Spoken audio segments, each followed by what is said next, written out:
자, 오늘은 맹자 한번 가볼게요. 자, 맹자는요, 여러분들 공자의 제자이며 전국시대 인물입니다. 공자가 춘추시대 인물이고요. 맹자는 전국시대 인물로서 둘은 만난 적이 없습니다. 나이 차이가 한 150살 차이 나요. 그렇기 때문에 만날 수가 없었는데 맹자가 공자의 학문을 좋아해서 공부를 하다 보니 그걸 계속해서 키워나갔다라고 생각하시면 됩니다. 그러니까 무슨 말이냐면은 유교를 창시한 건 공자가 맞는데 그걸 확장시키고 이론화시킨 사람은 맹자라고 생각하시면 됩니다. 맹자가 유명한 건 맹모 삼천기계로 해서 어머니가 유명합니다. 어머니는 지금으로 따지면 여러분들 대치동 엄마입니다. 좋은 학군을 찾아서 끊임없이 이사를 했던 사람이고요. 그 환경에서 공부를 열심히 했는 사람이 맹자가 되겠죠. 그러니까 어머니도 열심히 하셨고요. 그 다음에 아들도 열심히 했던 대표적인 여러분들 교육률이 강했던 집안의 자식이었다라고 생각하시면 될 것 같고요. 이 맹자 선생님은 첫 번째 이론이 성선설입니다. 예, 성선설인데 공자 선생님이 이렇게 말했습니다. 인간은 태어날 때부터 내면의 아름다운 도덕성을 갖고 있다고 봤어요. 하지만 그 아름다운 도덕성이 있지 그걸 이론으로 정립하지는 않으셨어요. 아름다운 도덕성이 있다라고만 말했지 그걸 이론적으로 정립하지는 않았습니다. 그런데 그 아름다운 도덕성에 대해서 좀 더 심도 있게 탐구했던 분이 바로 누굽니까? 맹자 선생님이 되고요. 그 이론을 뭐라고 합니까? 성선설이라고 합니다. 자, 성선설은 자 풀어볼게요. 본성성자 있다가 착할선입니다. 본성이 착하답니다. 물어볼게요. 그럼 이 본성은 언제 따지죠? 예, 맞습니다. 태어날 때를 기점으로 따집니다. 그래서 태어날 때 본성이 어떻답니까? 선하답니다. 태어날 때 선하답니다. 태어날 때 선하답니다. 무슨 말이냐면요. 네가 교육을 굳이 받지 않아도 인간은 모두 태어날 때부터 선한 마음을 갖고 태어난답니다. 그게 성선설입니다. 실제로 이 사람이 예를 들었던 건 이런 겁니다. 여러분들이 길을 가는 나그네예요. 옛날에 나그네가 어떤 마을에 들어갔습니다. 옛날 마을은 대부분 마을에 뭐가 있었습니까? 우물이 있었고 당산나무가 있었을 거예요. 그 우물 앞에서 아주 귀여운 아이가 죄송합니다. 죄송합니다. 아이가 아장아장 놀고 있었어요. 아장 놀고 있었습니다. 그러다가 갑자기 여러분들 우물가로 기어 올라갑니다. 아장 우물가로 기어 올라갑니다. 갑자기 그 아이가 빠지려고 해요. 위태위태합니다. 자, 여러분들이 길을 가는 아이다. 그 아이를 봤습니다. 어떻게 하실래요? 객관식으로 내볼까요? 1번 양현철 민다. 2번 무작정 가서 구해준다. 아이의 생김새와는 상관없이 이렇게 생겼어도 구해준다. 3번은 뭡니까? 3번은 내가 이 아이를 거줬을 때 아이의 부모한테 대가를 바라야지. 대가를 어느 정도 줄 거야. 대가를 안 주면 구해주지 않을까? 한번 생각해 볼까? 이렇게 구해준다. 몇 번입니까? 혹시 1번은 아니시죠? 양현철인가? 그런 건 아니시죠, 여러분들? 몇 번입니까? 2번이겠지. 무작정 가서 구해주지 않을까요? 대가를 달았신 분 없겠죠, 또? 오케이. 무작정 가서 구해줄 거예요, 여러분들. 왜? 위태로운 환경에 빠진 사람을 보면 구해야 된다는 건 여러분들 교육받지 않았어도 그런 환경에 놓여있는 사람들을 보면요, 다 구하게 됩니다. 그때의 마음이랍니다. 교육받지 않았는데도 위태로운 상황에 놓인 사람을 보면요, 무작정 사람 구해주게 돼 있답니다. 그런 마음을 보아하니 인간의 본성은 어떻답니까? 선하답니다. 그걸 뭐라고 합니까? 성선설이라고 합니다. 그때 그 마음을 적어볼게요. 그때 그 마음을 불인지심이라고 했어요. 풀어볼게. 불인지심이란 안입을 자 있다가 참을인자입니다. 사람인자가 아니고요. 참을인자입니다. 그 다음에 마음심자니까 그대로 풀어볼게요. 참지 아니하는 마음입니다. 다시 한번 참지 아니하는 마음입니다. 뭘 참지 않습니까? 위태로운 강경에 놓인 사람을 보면은 구해주고자 하는 마음을 참지 않았죠. 그때 마음 때문에 인간의 본성은 어떻다는 거야? 선하다는 거야. 그게 바로 성선설입니다. 되셨죠? 어렵지 않죠? 자, 맹자가 이렇게 말하니 맹자의 똘똘한 제자 중에 한 명이 이렇게 질문합니다. 스승님, 인간의 본성을 타고났어요? 그렇다면 그 본성을 만들어준 주체도 있지 않겠습니까? 그 본성을 만들어준 주체는 누구입니까? 질문을 했습니다. 맹자가 대답을 해요. 그 본성을 만들어준 주체는 인간의 본성의 주체는 하늘이며 이 하늘에서 인간의 본성을 만들어줬으니 인간의 본성 또한 선하답니다. 그럼 하늘이란 어떤 존재일까요? 하늘이란 도대체 어떤 존재이길래 하늘이 본성을 만들어줬으니 인간의 본성이 선할까요? 논리적으로 가면 이래야 될 것 같아. 하늘이란 존재가 순수하게 선하고 악은 없는 존재이기 때문에 이런 존재가 인간의 본성을 만들었으니 인간의 본성 또한 어떻습니까? 선하다고 말할 수 있겠지. 그래서 맹자는 하늘을 뭐라고 봤습니까? 순선무악한 존재로 봤어요. 순선무악한 존재가 인간의 본성을 만들어줬으니 인간의 본성 또한 어떻다는 거야? 선하다는 거지. 그럼 물어볼게. 맹자는 인간 누구의 뜻에 따라 살기를 바랄까? 다시 한번. 맹자는 누구의 뜻에 따라 살기를 바랄까? 당연하겠지. 하늘이 인간의 본성을 만들어줬으므로 인간의 본성이 선하기 때문에 인간은 누구의 뜻에 따라 살기를 바래? 하늘의 뜻에 따라 살기를 바라겠지. 그걸 우리 교과서에서 뭐라고 표현하냐면요. 천, 인, 합, 일의 논리라고 말합니다. 유교는 천인합일 사상이 있어요. 풀어볼게. 하늘 천자에다가 사람 일자입니다. 합치할 합자에다가 하나 일자입니다. 한 일자입니다. 그럼 뭡니까? 인간과 하늘이 하나로 합치한다는 거예요. 이해되시죠? 다시 한번. 인간과 하늘이 하나로 합치해요? 무슨 말입니까? 인간의 본성을 하늘에서 부여받았으니 하늘의 뜻에 따라 살았을 때 인간은 선을 이룰 수 있다는 거죠. 되시죠? 그런데 문제는요. 하늘이 인간의 본성을 만들어주긴 했는데 완벽하게 선을 주면 얼마나 좋습니까?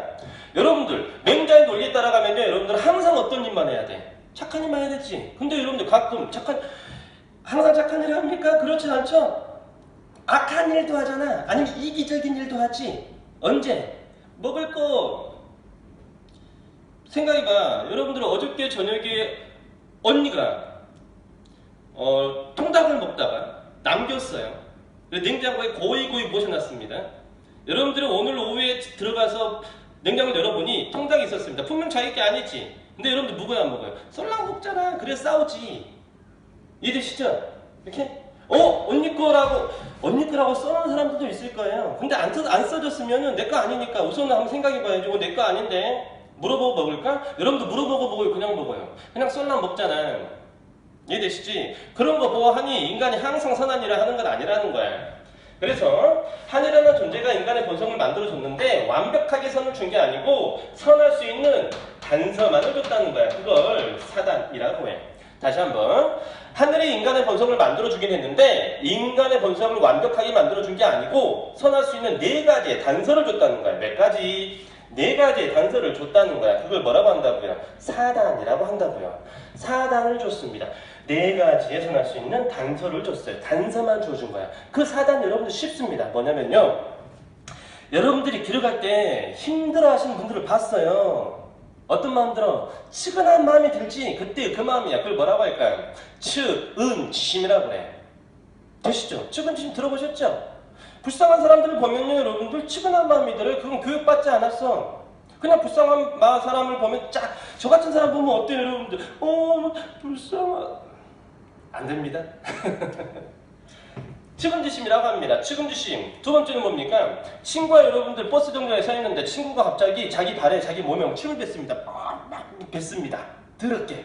여러분들 어떻습니까? 친구야 사랑스러워 아니면 저 자식 왜 그래 부끄러워 죽겠네? 이런 마음 듭니까? 1번, 2번. 2번이지. 왜?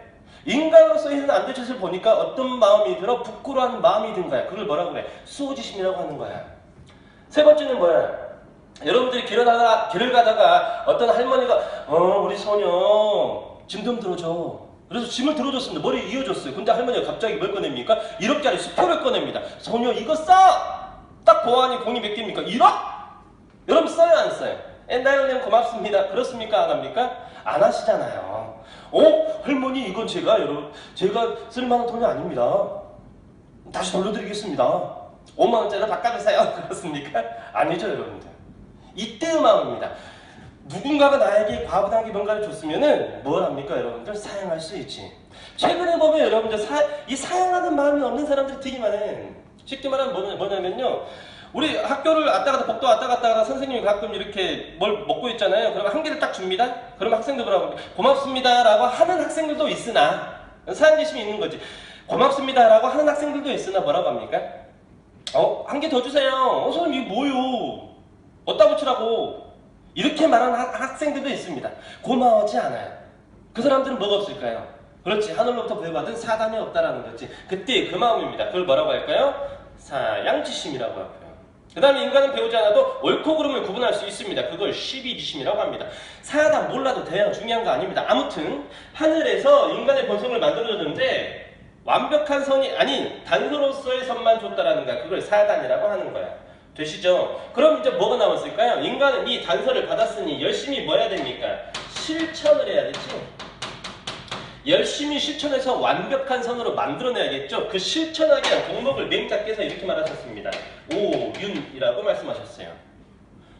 선을 실현하기 위한 덕목을 뭐라고 했다고요? 오륜이라고 했습니다. 여러분들 오륜 다 아시죠? 가볼게요. 우리 교과서에 나온 대목입니다. 오륜 첫 번째 뭡니까? 나라님부터 가봐야 되지. 군, 신, 유, 의라는 게 있고요. 두 번째는 뭡니까? 가정에서요. 장유, 유서도 있고요. 그 다음에 부자, 유친도 있습니다. 그 다음 또 뭐가 있습니까? 부부, 유별도 있고요. 사회 나가니까 친구가 있었습니다. 붕우, 유신도 있고요. 줄여서 뭐라고 합니까? 붕우. 안 됩니다. 자, 군신유의 장유에서 부자유친, 부부별, 붕우유신. 이게 뭡니까? 오륜입니다. 이 오륜을 통해서 완벽한 선을 만들어가자는 게 누굽니까? 맹자가 되는 거고요. 이 오륜을 통해서 선을 만들어갔을 때 나만 좋은 게 아니고 모두 다 선하면 뭐가 바람직하게 됩니까? 공동체가 바람직하게 되겠지. 쉽게 말하면요. 싸우지 않겠죠. 싸움이 나는 원인 한번 생각해봐. 왜 싸움이 나? 그렇지. 너는 네 것이 맞고 나는 내 것이 맞고 나는 내 것을 찾아야 되고 니는 네 것을 찾아야 되고 그게 충돌하다 보니 욕망이 충돌하다 보니 싸울 수밖에 없잖아. 그래서 유가들은 뭐라고 하냐면요. 인간의 그 욕망을 악의 근원이라고 보는 거야. 근데 사람들이 모두 다 착해. 모두 다 착하다라면은 그 싸움을 해 안 해? 안 하지. 그러면 어떻게 됩니까? 공동체가 질서 있게 나갈 수 있겠죠. 되십니까? 어렵지 않습니다. 응? 자, 오륜 한번 풀어드릴게요. 오륜은 군신유입니다. 자, 풀어볼게요. 군자는 임금군자고요. 신자는 신하신자입니다. 그럼 뭡니까? 임금과 신하 사이에는 뭐가 있어야 된다? 의리가 있어야 된다. 의로움이 있어야 되죠. 장유유소입니다. 긴 장자에다가 어릴 유자입니다. 그럼 뭡니까? 어른과 아이 사이에는 뭐가 있어야 됩니까? 질서가 있어야 되지. 요즘 이 질서가 많이 깨져버리잖아. 유교에서는 이 질서를 되게 강조합니다, 여러분들. 이 질서는 있어야 된다고 봐요. 제 입장에서는 그래요. 질서는 있어야 됩니다. 하지만 이 질서를 이용해서 어른들이 꼰대, 그러면 안 되겠지. 그 다음에 부자유치는 아시죠, 여러분들? 부모와 자식 간에는 친함이 있어야 되며 부부유별입니다. 제가 몇 년 전에 여러분들 우리 친구한테 물어봤어요. 부부유별을 해석해봐 라고 하니까 뭐라고 하는지 아십니까? 부부 사이에는 이별이 있어야 됩니다 라고 하더라고요. 이별이 아닙니다. 뭐라고 해야 됩니까? 부부 사이에는 분별이 있어야 된다. 부부 사이에는 분별이 있어야 된다. 이별이 아닙니다, 여러분들. 큰일 나요. 그 다음에 붕우유시는 뭡니까? 붕우유시는 친구 사이에는 우정이 있어야 된다는 거지. 믿음이 있어야 된다는 겁니다. 되시죠? 이걸 통해서 어떻게 합니까? 공동체의 질서를 잡아나가자는 사람이 누구일까요? 맹자가 됩니다. 자, 맹자가 이런 식으로 성선선의 논리를 펴니 맹자를 비판하고 등장한 고자가 됩니다. 고자는 성무선악설을 주장하신 분입니다. 성무선악설을 주장했는데 고자가 여러분들 논리적으로 깝니다. 뭐라고 까냐면요. 들어봐요. 이건 적을 필요 없어. 법물이라는 건데 법물이 뭐냐면은 여러분들 시골에 가잖아. 그럼 논 옆에 도랑이 파져 있어. 그 도랑 옆에 항상 뭐가 채워져 있습니까? 물이 채워져 있지. 모내기 하고 나면 여러분들 그 물을 어떻게 합니까? 트지. 그걸 뭐라고 합니까? 법물이라고 합니다. 법물. 고자가 이야기합니다. 맹자에 들어봐. 법물입니다. 법물을 농부가 동쪽으로 트면 동으로 흐르고 서쪽으로 트면 서쪽으로 흐르는 이유는 다시 한번 법물을 농부가 동으로 트면 동으로 흐르고 서쪽으로 트면 서쪽으로 흐르는 이유는 농부가 의도를 하여 동쪽으로 텄기 때문에 동쪽으로 흐르는 것이며 서쪽으로 텄기 때문에 서쪽으로 흐르는 거야. 이 고자의 말의 핵심은 법물의 방향이 처음부터 결정되어 있는 건 아니라는 거지. 무슨 말인지 아시겠습니까? 본문의 방향이 처음부터 결정되어 있는 건 아니라는 거야. 동으로 트면 동으로 흐르고 서로 트면 서로 흐르는 이유는 농부가 의도를 했기 때문에 동으로 텄어? 그래서 동으로 흐를 수 있다는 거지. 농부가 의도했기 때문에 서로 텄어? 서로 흐를 수 있다는 거야. 이 무슨 말인지 아시겠습니까? 본성이란 이렇게 처음부터 결정되어 있는 게 아니고 의도한 대로 어떻게 된다는 거야? 만들어진다는 거야. 그게 성부선악설이라고 해요. 성부선악설은 뭐냐면요. 본성이 없어요. 뭐가 없어요? 성과 악이 없어요. 언제 없어요? 태어날 때 없어요. 태어날 때 성과 악이 결정된 게 아니고 내 의도대로 만들어줄 수 있다는 거야. 그게 성부선악설이야. 그래서 이렇게 인용을 합니다. 맹자가 이 논리를 깹니다. 여러분들 깨보세요. 어떻게 깰게요? 어떻게? 이렇게 깹니다. 보세요. 고자야, 그래, 네 말도 맞아. 고자야, 머리 쓰느라 고생했다. 고자야, 네 말도 맞는데 물에 위에서 아래로 흐르려는 성질이 없다라면은 어찌 그 물을 동으로 튼다고 해서 동으로 흐르고 서쪽으로 튼다고 해서 서쪽으로 흐르겠냐라는 거야. 물의 본래성으로서 위에서 아래로 흐르려는 성질이 있기 때문에 동으로 텄을 때 동으로 흐를 수 있고 서로 텄을 때 서로 흐를 수 있는 거 아니냐는 거지. 이 말 이해되십니까? 맹자가 강조하는 건 뭡니까? 그렇죠. 물의 본래성이 위에서 아래로 흐르는 본성을 보다도 중시하고 있다는 거지. 되십니까? 그럼 맹자는 뭐라고 했습니까? 아, 본물의 본성처럼 위에서 아래로 흐르는 본성이 처음부터 있다라는 거고, 고자는 처음부터 이게 있는 게 아니고 의도대로 만들어진다는 거고. 이렇게 논쟁을 했습니다. 그러니까 여러분들 과거의 철학자 동양도 마찬가지고 서양도 마찬가지인데 여러분들 그냥 철학자가 아니에요. 전부 다 논리학자입니다. 대단하지 않습니까? 누가 이겼다고 말할 수 없겠죠. 그냥 자기 논리만 있을 뿐이지. 고자가 너무 억울했어요. 고자가 졌다고 생각했겠지. 그래서 며칠 맨날 고민했다가 다시 돌아옵니다.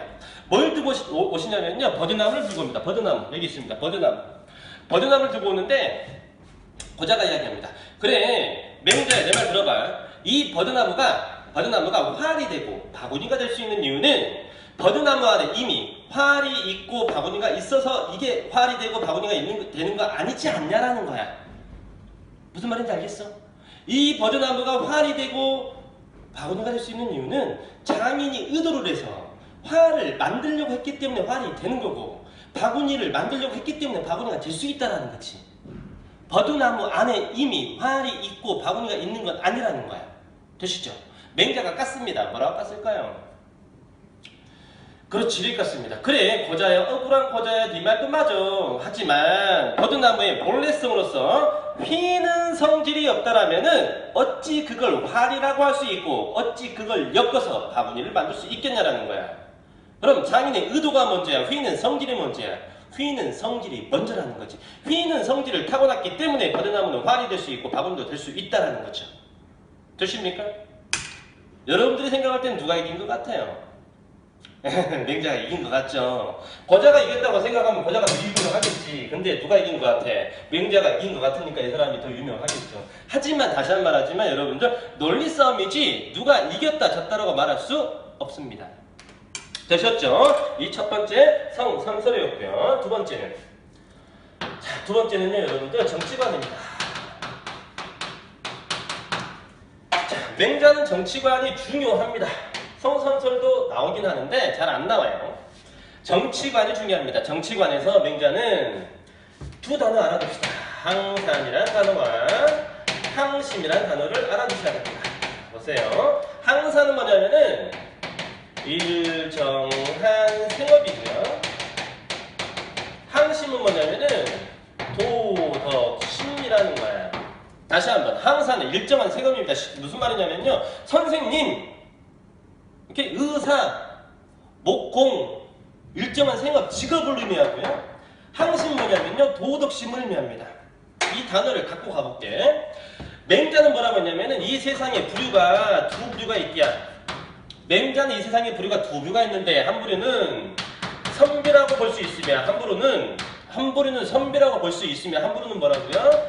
백성이라고 볼 수 있다는 거야. 맹자가 이걸 나누는 기준은 제가 나누는 기준이 아니고 맹자가 나누는 기준입니다. 맹자가 나누는 기준은 선비는 마음속 수양이 어느 정도 되어 있는 사람들을 뜻하면 백성은 아직 마음속 수양이 덜 되어 있는 사람을 뜻하는 거야. 잘 봐, 논리. 선비는 항산이 없더라도 항산이 없더라도 항심을 유지할 수 있으나, 다시 한번, 선비는 항산이 없더라도 항심을 유지할 수 있으나 백성은 항산을 잃어버리면 항심마저도 잃어버린다는 거야. 자, 풀어볼게요. 선비란 존재는 마음속 수양이 돼 있으므로, 선비란 존재는 마음속 수양이 돼 있으므로 일정한 생업이 없더라도 도덕성을 유지할 수 있으나, 배를 굶주리더라도 내 마음이 변치 않을 수 있으나, 백성은 마음속 수양이 아직 돼 있지 않기 때문에 일정한 생업이 없어지면은, 다시 말하면 그렇지, 복귀가 끊기면, 직업을 상실하면은, 돈을 벌지 못하면 도덕심마저 잃어버릴 수도 있다는, 도덕심을 잃어버릴 수도 있다는 거야. 도덕심을 잃다 보면 어떻게 됩니까? 악한 행동을 할 수도 있고요. 사람들이 화적대나 도적대로 변할 수 있다라는 거지. 됩니까? 이게 맹자의 논리입니다. 근데 문제는 백성들이 항산을 잃어버린 그분이 백성들의 목도 있으나 누구의 탓이 크다는 거야. 맞습니다. 정치를 잘못한 나라님의 탓이 더 크다라는 거야. 그렇기 때문에 백성들이 항산을 잃어버려서 도적대로 변화하거든, 도적대를 탓하지 마시고 내가 뭘 잘못했는가 나라님께서는 살펴보셔야 된다는 거지. 나라님이 무능하여 가만히 있지 않았는가를 생각해 봐야 된다는 거야. 제 말 이해되시죠? 그럼 어떻게 됩니까? 나라님이 이 분들을 구제할 수 있도록 열심히 활동하셔야겠지. 그래서 이분은요, 국가는 열심히 활발하게 활동하여 활국이라고 하고요, 누구를 구제해야 됩니까? 백성을 구제해야 된다는 논리를 펴셨습니다. 그걸 활국구민이라고 해요. 활국, 활발한 국가를 통해서 백성을 구제하자는 거야. 근데 만약에 나라님이 백성들이 직업을 잃었어요, 국기가 끊겼어요, 도적대로 변하고 있어요, 그런데도 모른 척하면서 자기만 즐기고 있어, 그건 이미 맹자가 볼 때는 뭐가 아니라는 거야? 왕이 아니라는 거야. 왕이 아니므로 어떻게 하자고? 끌어내려도 좋다라고 말하십니다. 아, 시사점이 있죠. 왕이 왕답지 않으면 뭐 할 수도 있다는 거야? 끌어내려도 좋다라는 겁니다. 그걸 뭐라고 하냐면요, 여성 혁명론이라고 합니다. 이 역성혁명론은 공자의 정명을 보다 더 발전시켰다고 생각하시면 돼요. 봐봐. 공자의 정명은 뭐라고 했냐면요, 군군신신 부부자자로서 임금은 임금 다워야 됐지. 근데 임금이 임금답지 않을 때 공자는 대안을 제시하지 않았다고. 근데 맹자는 이제 더 나아가서 임금이 임금답지 않을 때는 임금을 갈아치워야 된다는 대안까지 제시를 해주신다는 거야. 그 대안이 바로 뭐라고요? 역성혁명이라고 풀어드릴게. 역자는 박불역자고요, 성자는 성시성이야. 혁명은 누가 하는가?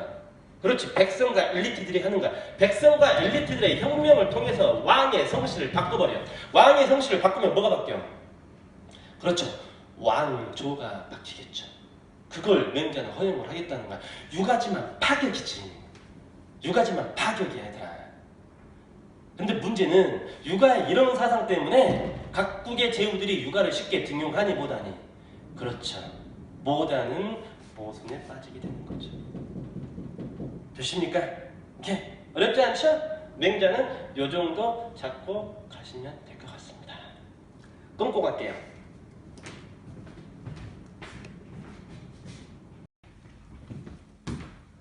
네, 안녕하십니까? 우리가 저번까지는 육아를 배웠습니다. 공자와 맹자로 대변되는 육아를 배웠었고요. 자, 오늘은 도가를 들어가 볼 건데, 육아 사상은 도덕성을 강조했던 사상이라고 했었습니다. 육아는 그 반대입니다. 인간에게 강조하는 도덕이 인간을 오히려 힘들게 하므로 도덕성을 강조하지 마, 그냥 내버려 두면 알아서 잘 하는 거야 라는 입장이 도가입니다. 그 도가의 선두가 노자였으며, 그 노자의 사상을 이어받은 사람이 장자가 됩니다. 그래서 도가 사상을 노장 사상이라고도 해요. 다시 한번, 도가 사상을 뭐라고 한다고요? 노장 사상이라고도 합니다. 무슨 뜻인지 아시겠죠? 노장 사상이라면 노자와 장자의 사상을 합친단 말이겠죠. 그래서 오늘은 첫 시간으로 노자를 한번 가볼게요. 자, 우리가 육아를 배울 때 공자의 본명도 있었고요. 맹자의 본명도 있었습니다. 공자의 본명이 뭐였습니까? 예, 공구였죠. 맹자의 본명이 뭐였습니까? 예, 맹가였습니다. 노자의 본명은요. 노구, 노가리가요? 아닙니다. 노자는 여러분들 늙은 노자를 쓰는데 하도 생김새가 너무 늙어 보여서 늙은 학자라는 뜻입니다. 성씨를 늙은 노자를 쓴 사람 없지 않겠습니까? 그래서 노자는 본명이 아니고요. 노자의 본명은 이씨라. 노자의 성은 이씨입니다. 그리고 이름도 이라고 해요. 그래서 노자는 그 본명이 이라고 합니다. 근데 재밌는 건 성씨 이자에다가 여기 이자를 이름 이자를 귀자를 씁니다. 아, 옛날에는 생김새를 가지고 많이 이름을 지었잖아요. 태어났는데 이 몸이 등짝에 점이 있어. 그럼 뭡니까? 점순이, 점돌이가 됩니다. 비슷한 케이스가 될 것 같아요. 노자가 태어났는데 귀가 너무 컸답니다. 아이가 태어났는데 귀가 턱에 걸려 있었대요. 귀가 어디 걸렸다? 턱에 걸렸다. 귀 큰 놈, 귀 큰 놈, 귀 큰 놈 부르다 보니까 그 이름이 뭐가 됐다? 이가 됐다는 썰이 있습니다. 근데 맞는 것 같아요, 제가 볼 때는. 노자와 공자는 실제로 만났다고 하는데 토론을 많이 했겠죠. 주로 노자가 이겼다고 하는데요. 그것도 아마 노자의 제자들이 아마 퍼뜨리지 않았을까라는 생각을 해볼 수 있어요. 공자가 노자한테 논리적으로 빌렸을까? 저는 솔직히 말하면 그렇게 생각하지 않습니다. 그런데 이야기를 듣다 보면 노자가 많이 이겼다고 하는데 확실하진 않습니다. 자, 아무튼 오늘은 노자로 한번 가보겠습니다. 공자와 노자는 대립했다? 그럼 공자는 사회혼란 원인을 뭐라고 봤다? 그렇죠. 도덕성 타락이라고 봤죠? 그럼 노자는 뭐로 가겠습니까? 맞습니다. 도덕성 때문에 인간이 힘들다라는 거지. 그래서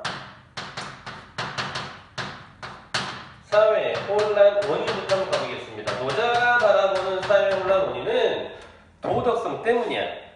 인간이 만들어낸 도덕, 인간이 만들어낸 법률, 인간이 만들어낸 기술, 그 다음에 인간이 만들어낸 문명, 이런 것들이 인간을 오히려 힘들게 한다는 거야.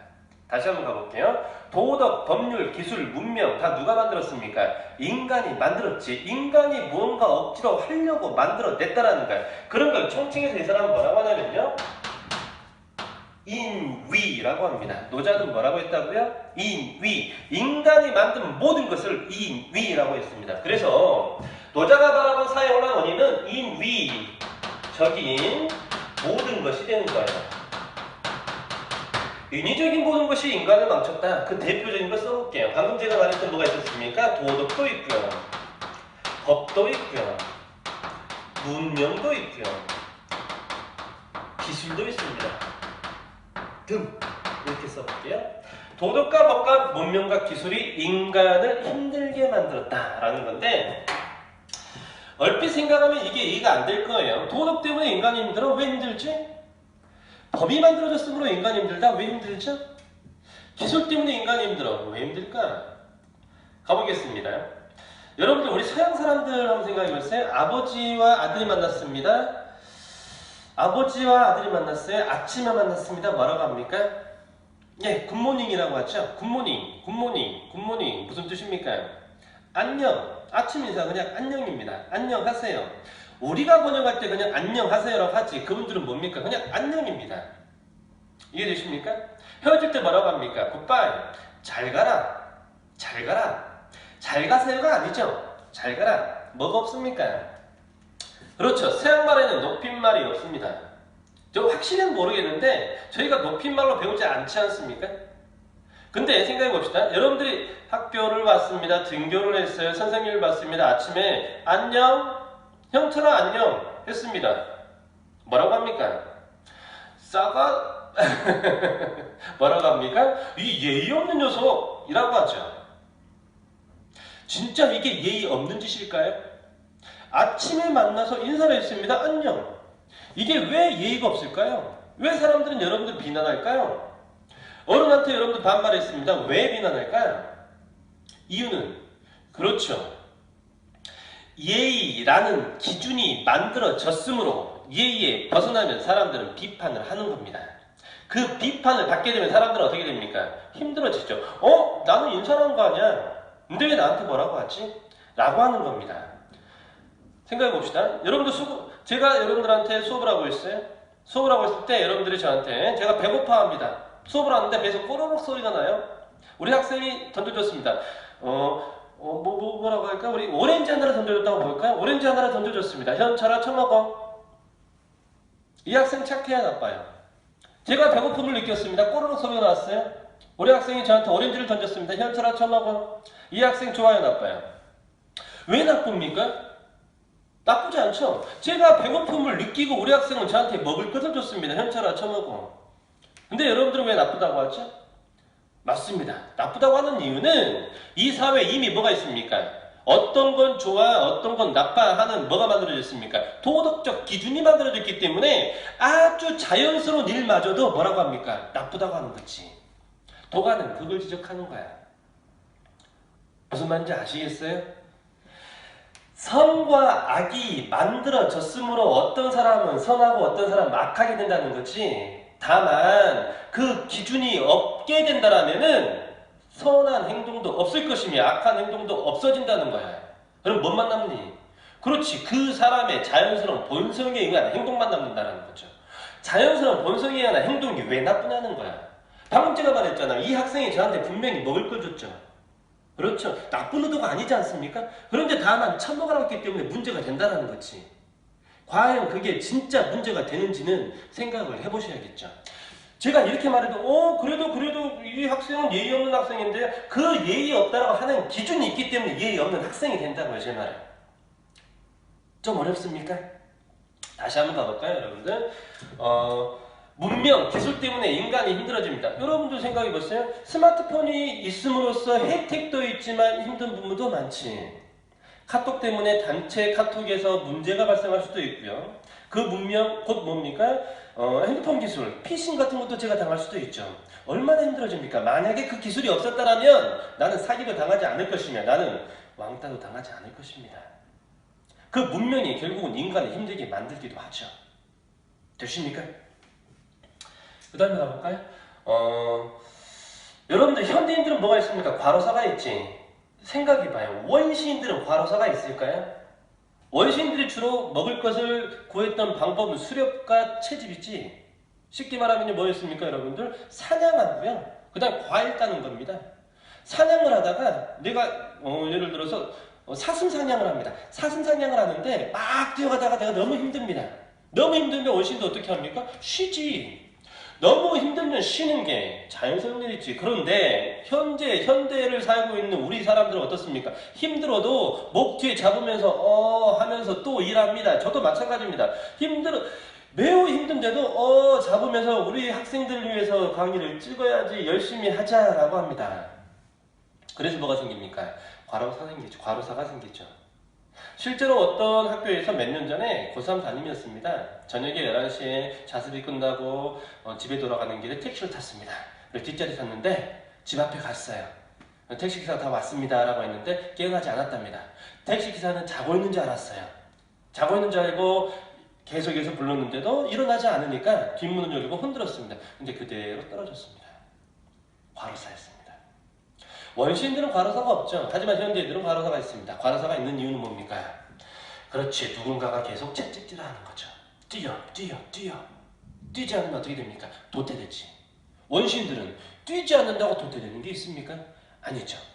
노자가 지적하신 건 그 부분입니다. 힘들면 쉬는 게 자연스러운 것이고 배고프면 뭔가를 준 건 자연스러운 것이야. 근데 왜 거기다가 예의라는 기준을 만들어서 사람들을 힘들게 하냐는 거지. 그래서 생각해보세요. 공자 같은 경우는 춘추 전국시대의 혼란한 시기를 건너뛰어서 어디로 가자는 거야? 춘추 전국시대 이전인 예법이 확실하게 자리 잡았던 주나라로 가자는 입장이고 노자는 주나라가 아닌 하나라 이전으로 가자는 거야. 쉽게 말하면 국가가 발달하기 이전에 그곳으로 돌아가자는 거지. 국가가 발달하기 이전에 어떤 상태일까요? 원시 상태겠지. 원시 상태로 한번 가보자는 거야. 극단적으로 설명하면 그거라고요. 이해되시죠? 원시인들처럼 살아도 모든 게 자연스럽게 잘 흘러갈 수 있어. 굳이 우리가 예법을 지키면서 머릿속에 혼란을 가져와야 되냐라는 게 노자의 입장이라고요. 동화는요 뉘앙스입니다. 이런 뉘앙스를 잡고 가셔야 돼. 안 그러면 잡기가 힘들어요. 아시겠죠? 자, 그럼 사회 혼란 원인을 뭘로 봤습니까? 인위적인 모든 걸로 봤습니다. 도덕과 법과 문명과 기술이 인간을 힘들게 했으므로 해결책을 가봅시다. 해결책은 어떻게 될까요? 인위적인 모든 것 때문에 인간이 힘들었습니다. 그럼 인위를 없애면 되겠지. 인위를 없앤다. 주자로 뭐라고 할까? 그걸 무위라고 합니다. 인위를 없앤다. 주자로 뭐라고요? 무위라고 하고요. 스스로 그런 대로 내버려 두라고요. 그걸 자연이라고 합니다. 무위 자연이 도가의 핵심 사상이 됩니다. 풀어드릴게요. 인위를 없애 스스로 그러함입니다. 여기서 제가 말했잖아요. 전에 여기서 자연은 산천초목의 자연이 아닌 뭐를 의미한다? 스스로 자자에다가 그러한 양자를 의미한다. 스스로 그러한 대로 내버려 둬. 그럼 알아서 잘 살 거야 라는 입장이 됩니다. 자꾸 기준에 부합한다 부합하지 않는다고 하니까 뭐가 발생한다? 다툼이 발생할 수밖에 없다. 되시죠? 그럼 노자 입장에서 생각해 봤겠죠? 이 세상에 가장 무의자연한 존재는 없을까? 이 세상에 가장 무의자연한 존재는 없을까 생각해 보셨습니다. 생각해 보니 최고의 삶을 살고 있는 존재가 있었답니다. 이상적 삶을 살고 있는 존재가 있었는데 그 존재가 바로 물이랍니다. 풀어드릴게요. 말이 어렵습니다. 상자는 윗상자고요. 선자는 여기서 착할 선자를 쓰는데 같이라고 해석을 해주셔야 돼요. 약자는 뭐뭐와 같다라는 거고요. 이 숫자가 핵심입니다. 물입니다. 그럼 그대로 풀면 뭐가 될까요? 최고의 삶은 뭐와 같다? 물과 같다가 되는 거지. 오, 이 사람은 왜 물이 가장 무의자연하다고 봤을까? 예를 들어 드릴게요. 자, 물 한번 보세요. 물을 보시면요. 산이고 언덕입니다. 계곡이고요. 계곡에서 물이 흐릅니다. 계곡에서 물이 흐를 때 계곡을 보면 여러분들 바위도 있고요. 큰 통나무도 있습니다. 여러 가지 장애물들이 많겠지. 이 물들이 장애물을 만납니다. 이 장애물을 만나면 이 장애물과 끝까지 싸워서 이겨서 흐릅니까? 그렇지 않죠? 물이 바위를 만나가면 어떻게 합니까? 바위를 휘 감고 흐르지. 통나무를 만납니다. 휘 감고 흐르지. 물이 흐르는 모습은 인간의 삶이고요. 물이 흐르는 모습이 인간의 삶이고요. 그 삶이 물은 장애물을 만나더라도 절대 싸우지 않는다는 거야. 인간이라는 존재는 어떻습니까? 살면서 장애물을 만나면 어떻게든 쓰러뜨려라라고 배우잖아. 근데 물이란 존재는 장애물을 쓰러뜨리려고 하지 않는답니다. 오히려 어떻게 합니까? 장애물을 휘 감고 흐른다고 그랬지 포용해버립니다. 이해되시죠? 그게 자연스러운 삶이 아니냐는 게. 생각해보세요. 장애물이 있습니다. 그걸 피해가거나 포용해버리면 싸움이 다툼이 일어나지 않을 건데 굳이 그걸 이기려고 계속 하다 보니 문제가 발생한다는 거지. 그래서 물처럼 산다는 건 뭐냐면은 인생에서 장애물을 만나도 절대 뭐하지 않는다는 거야. 그렇죠. 싸우지 않는다는 겁니다. 그걸 부자로 부쟁이라고 합니다. 어렵지 않아요. 풀어드릴게요. 아니 부자에다가 다툴 쟁자입니다. 그럼 뭡니까? 다투지 않습니다. 물은 인생을 사는 데 있어서 절대 장애물을 만나도 다투지 않습니다. 인간도 물처럼 살면 다투지 않겠죠. 또 하나는 보세요. 물은 항상 위에서 어디로 흐릅니까? 아래로 흐르지. 항상 물은 위에서 아래로 흘러서 마지막에 처하는 곳은 어디죠? 그렇죠. 가장 낮은 곳에 처합니다. 인간이라는 존재를 생각해보세요. 인간이라는 존재는 항상 어디에 위치하려고 합니까? 위쪽에 위치하려고 하지. 이게 물과 인간의 차이라는 거야. 물은 항상 자신의 몸을 어떻게 합니까? 낮춰서 가장 아래 겸손하게 위치를 하나. 인간이라는 존재는 어떻습니까? 항상 남의 위쪽에 군림을 하려고 한다는 거죠. 그래서 인간이 물처럼 산다는 건 부정하는 것과 동시에 뭐 하는 겁니까? 겸손하다는 거죠. 이해되시죠? 물을 보고하니 부쟁의 덕과 겸손의 덕이 있다라는 거야. 이런 거 보면은 인간도 물처럼 사는 게 자연스러운 삶이 아니냐라는 겁니다. 어렵지 않으시죠? 오케이. 그 다음에 네 번째입니다. 그럼 노자가 꿈꿨던 이성사회는 뭘까요? 공자가 꿈꿨던 이성사회는 대동사회입니다. 대동사회 조건 여러 가지가 있었습니다. 균등한 분배도 있었고요. 정명사상도 있었고요. 그런 대동사회는 모두가 더불어 잘 사는 사회였습니다. 공자가 추구했던 공동체의 크기는 매우 큰 국가를 추구했던 거예요. 그럼 노자는 생각해 봅시다. 노자는 국가에 대해서 어떻게 생각했을까? 여러분들 한번 잘 생각해 보세요. 국가가 만들어지면서 도덕성을 강조하며 국가가 만들어지면서 법을 강조하죠. 그 도덕성과 법이 인간을 힘들게 한답니다. 그게 노자의 입장이에요. 그래서 노자는 원래는 국가가 없었으면 좋겠다예요. 다시 한번. 노자는 원래 마인드는 국가가 없었으면 좋겠답니다. 국가가 없었으면 좋겠어. 그걸 뭐라고 합니까? 무정부주의라고 해요. 원래 노자의 마인드는 무정부주의이나 어쩔 수 없이 국가가 있어야 된다면 정치가 어쩔 수 없이 국가가 있어야 된다면 그 국가는 작은 국가여야 된다라는 거지. 그 국가는 작은 국가여야 된다. 그걸 소국, 과민이라고 해요. 풀어드릴게요. 보세요. 소자는 적을 소자고요. 작을 소자고요. 국자는 나라 국자입니다. 그럼 작은 나라가 되죠. 과자는 많을 과자가 아니고 적을 과자야. 주로 언제 쓰냐면요. 독과점 할 때 쓰는 거야. 독과점 뭔지 아시죠? 한 개의 기업 혹은 두세 개의 적은 기업이란 뜻이야. 그때 과자야. 적을 과자고 민자는 백성민이 되겠지. 그럼 노자가 꿈꾸는 이성사회가 소국과민이라면 풀어볼게요. 어떤 국가입니까? 작은 국가에 적은 백성이 있는 사회를 꿈꿨다라는 거지. 이게 노자 선생님께서 꿈꿨던 이성사입니다.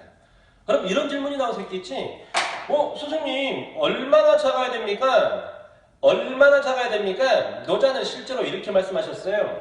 나라의 크기, 그 나라의 중앙에서 닭이 울었습니다. 그 나라의 중앙에서 닭이 울었을 때 그 닭의 울음소리가 그 나라의 끝까지 들릴 줄. 예를 들어볼게요. 대성여고 옥상에서 닭이 울었습니다. 꼭기요 하고 울었습니다. 그럼 이 닭 소리가 어느 정도까지 들릴까? 포도는 들릴까요? 롯데리아 들릴까요? 롯데리아까지는 안 갈 것 같아. 그치? 포동까지는 가겠지. 그럼 이 대성역을 중심으로 포동까지 해서 몸을 삥 두르면 그게 하나의 국가라는 거야. 얼마나 작은지 아시겠죠? 생각해보니 이게 진짜 국가입니까? 아니면 말공동체입니까? 그렇죠. 이 사람은 원래는 없으면 좋겠다라고 했는데 어쩔 수 없이 있어야 된다면은 아주 작은 마을 공동체 단위의 국가를 구성을 하자고 한 겁니다. 마을 공동체 단위의 국가를 지향을 한다. 마을 공동체의 국가를 지향했다? 그럼 이 사람은 성격 자체가 어떨 것 같아요? 럭셔리? 아니겠지. 매우 소박함을 주장합니다. 이게 또 동아의 특징이 됩니다. 소박한 국가를 추가했습니다. 아주 작으면. 그럼 물어볼게. 나라님이 있어야 될까 없어야 될까? 그렇지. 나라님도 없으면 좋아. 국가가 없으면 좋으니까 나라님도 없으면 좋은 거야. 근데 어쩔 수 없이 있어야 된다면 그 나라님은 국민의 삶에 간섭을 하면 안 된다는 거지. 그래서 이 사람은 여러분들 나라를 통치를 할 때는 드러나지 않게 해야 된다라고 했습니다. 그걸 무위의치라고 해요. 다시 한번. 뭐라고요? 무위의치. 함이 없는 치, 다스림. 이 사람은 실제로 이런 열등입니다. 통치자는 통치를 생선 굽는 일처럼 해야 된다. 여러분들 어머니들이 집에서 생선을 굽을 때 어떻게 굽습니까? 석쇠에다 생선을 굽을 때 뒤적뒤적 하시지 않죠? 한번 그대로 뒀다가 다 익었을 무렵 딱 한 번만 뒤집지. 제 말 이해되십니까? 생선을 볼 때 여러분들 뒤적뒤적 하잖아요. 어떻게 됩니까? 완전 다 부서져 버립니다. 이 사람도 마찬가지예요. 노자가 생각할 때도 백성들의 삶에 군주가 너무 깊게 관여하면 백성들의 삶이 부서진답니다. 그렇기 때문에 생선 굽는 일처럼 내버려 두자는 거야. 내버려 둬도 알아서 잘 산다는 게 노자의 입장이에요. 되십니까? 공자하고 극명하게 대립되죠? 어렵습니까? 어렵지 않죠? 그래서 마지막 하나 더 갈게. 노자가 썼던 여러분들 책 이름이 있습니다. 노자가 썼던 책 이름이 있는데 도덕경이란 책이 있는데요. 들어보세요 여러분들. 선생님 노자가 도덕경을 썼어요? 읽을 때 유의하셔야죠. 도덕경이라고 읽으셔야 돼요. 다시 한번 뭐라고요? 도덕경이라고 해야 됩니다. 도덕경이라고 하면 도덕에 관한 경전이 되는데 도덕경이라고 있는 순간 도경과 덕경이 합쳐졌다는 의미가 되겠죠. 무슨 말인지 아시겠죠? 도경이란 책과 덕경이란 책이 합쳐진 책, 그게 바로 도덕경이 됩니다. 그리고 나중에 여러분들 이 춘추 전국시대 떴던 노자사상이 위진 남북조 시대 때 다시 한번 뜹니다. 이때 민간 종교와 결합하고요. 민간 신앙과 결합해서 도교라는 게 만들어지고요. 이때의 도교가 여러분들 현재 중국의 의학 체계를 잡는데 도움을 줍니다. 뭘 잡는데 도움을 줬다고요? 중국의 의학 체계를 잡는데 도움을 주기도 합니다. 그리고 또 뭘로 넘어가냐면요. 이 부분이 풍수지리와도 관련이 있습니다.